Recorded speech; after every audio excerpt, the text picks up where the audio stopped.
Hello மக்களே, Sunday ஆனதும் காலையில் எழுந்தோன்னே எனக்கு நான்வெஜ் தான் வேணும் அப்படின்னு சொல்கிற காய்ஸா இங்கே அசம்பிள் ஆகுங்க. ஏன்னா இன்றைக்கி நம்ம செய்ய போகிறது பாய் வீட்டு ஸ்டைலில் ஒரு சூப்பரான மட்டன் பிரியாணிங்க. பார்க்கவே அரிசி எவ்வளோ உதிரி உதிரியாக இருக்குது, டேஸ்ட்டு அதை விட சூப்பராக இருக்குங்க.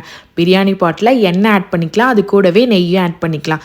தென் பட்டை வகைங்க, 2 பே லீஃப், 2 பட்டை, கொஞ்சம் கிராம்பு, 1 ஏலக்காய், கொஞ்சம் கடல் பாசி, அது கூடவே ஆனியனும் பச்சை மிளகா நம்ம காரத்துக்கு ஏற்ப ஆட் பண்ணிக்கலாங்க.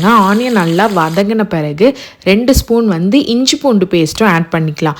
இஞ்சி பூண்டு பேஸ்ட் ஆட் பண்ண பிறகு நல்லா பச்சை வாசம் போகிறத வதக்கிட்டு உப்பு ஆட் பண்ணிக்கலாம். அது கூடவே ரெட் சில்லி பவுடரும், அதுக்கப்புறம் நம்ம வீட்டிலேயே செஞ்ச பிரியாணி மசாலாவும் ஆட் பண்ணிக்கலாங்க. ஆட் பண்ணிக்கிட்டு நல்லா நல்லா வதக்கின பிறகு அது கூடவே புதினாவும் கொத்தமல்லியும் ஆட் பண்ணிக்கலாங்க. இது ரெண்டுமே ஃப்ரெஷ்ஷாக சேர்க்கும் போது பிரியாணியும் அவ்வளவு வாசமாக இருக்கும். அது கூடவே ஃப்ரெஷ்ஷாக வீட்லேயே செஞ்ச கேர்டும் ஆட் பண்ணிக்கலாங்க.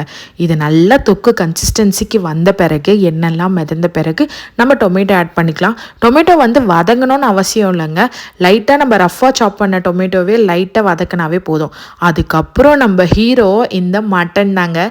இதை குக்கரில் ஒரு 4-5 விசில் விட்டு எடுத்துக்கிட்டேன். ஃபஸ்ட்டு அந்த கறியை மட்டும் ஆட் பண்ணி நல்லா பெரட்டி விட்டுக்கிறேங்க.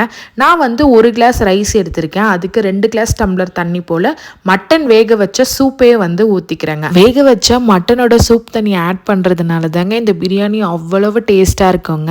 ட்ரஸ்ட் மீ, இந்த ப்ராசஸ் ட்ரை பண்ணி பாருங்கள். அதுக்கப்புறம் பிரியாணி நல்லா கொதிச்சதும் பிரியாணி ரைஸ் போட்டு கொஞ்ச நேரம் மூடி போட்டு வேக வச்ச பிறகு அரிசியும் தண்ணியும் பாதி அளவு வந்ததும் கொஞ்சம் நெய் ஆட் பண்ணிக்கிறேன். அது போலவே கொத்தமல்லி தலையும் ஆட் பண்ணிக்கிட்டு பிரியாணியை தம்மு போட்டுடலாங்க. மேலே வெயிட் வச்சு பிரியாணியை தம்மு போட்டுட்டேன். தம்மை உடைக்கும் போது வர வாசம் பாருங்க, இதுதாங்க சண்டே அப்படின்னு இருக்குங்க. அவ்வளோ டேஸ்ட்டாக இருக்கும். கண்டிப்பாக ட்ரை பண்ணி பாருங்கள். ட்ரை பண்ணி பார்த்துட்டு எப்படி இருக்குன்னு கீழே கமெண்ட்ஸ் பண்ணுங்கள். இந்த மாதிரி மோர் ரெசிபீஸ்க்கு என்னோட சேனலை சப்ஸ்கிரைப் பண்ணிக்கோங்க. பாய்.